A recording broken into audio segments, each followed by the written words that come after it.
మాటలో చెప్పండి సార్, మీకు ఏమనిపించింది? ఎస్ఎంటీ బిఫోర్ ఎస్ఎంటీకి ఆఫ్టర్ ఎస్ఎంటీకి ఏం తేడా అనిపించింది? సరే, మనకు ఇప్పుడు వరకు 8 days అయింది, బట్ ఈ 8 daysలో మీకు ఒక భయం ఉంటుంది, ఆ భయం పోయిందా లేదా? పోయింది సార్.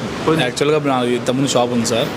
అప్పుడు ఏంటంటే నాకు ఛార్జింగ్ పిన్ వేయటం అవి ఇవి అసలు ఏం బేసిక్ రాస్తుంది, డిస్ప్లేలు మార్చడం అంతవరకే వచ్చిండే. కానీ ఇక్కడికి వచ్చాక బేసిక్ నుంచి ఎలా చేయాలి, ఏం చేయాలి క్లియర్గా పాయింట్ బై పాయింట్ ఎక్స్ప్లెయిన్ చేస్తూ ప్రాక్టికల్ చేపిస్తూ చాలా క్లారిటీ ఇస్తున్నారు సార్. ఎన్నిసార్లు అడిగినా ఎట్లా చేయాలని చెప్పని సార్ వాళ్ళందరి దగ్గర నుంచి చూపించి క్లారిటీ ఇస్తున్నారు సార్. నోట్స్ క్లారిటీగా ఉందా? చాలా క్లారిటీగా ఉంది. నోట్స్ క్లియర్గా చెప్తున్నారు. ఏమైనా డౌట్లు ఉంటే మళ్ళీ క్లారిఫై చేస్తున్నారు. మీకు యాప్ ఇచ్చారు సార్. ఆ యాప్లో కూడా మీరు చూసుకుంటారు సార్, అన్ని వీడియోలు ఉన్నాయి సార్, అప్లోడ్ చేసి వీడియోస్ ఉన్నాయి. డౌట్ ఉన్నా కానీ మనం దాంట్లో చూసుకోవచ్చు సార్. ఇక్కడ ఎవరైనా ఇంతమంది ఉండడం వల్ల ఎవరికైనా క్లాసులో డిస్టర్బెన్స్ అవ్వడం కానీ వేరే వాళ్ళు ఇలా అవ్వడం ఏమైనా జరిగిందా సార్? ఏం లేదు సార్, క్లియర్గా ఉంది సార్. ల్యాబ్ కూడా పెద్ద ల్యాబ్ ఉంది, మీకు ఇబ్బంది లేకుండా మీ సీట్లో మీరు కూర్చొని చేసుకుంటారు. ఒక మాటలో ఎవరైనా ఎస్ఎంటీకి రావాలంటే మీరు ఏం సజెస్ట్ చేస్తారు? ఖచ్చితంగా రావాలి ఎస్ఎంటీకి. ఎందుకంటే మీకు ఏ నాలెడ్జ్ లేకపోయినా 100%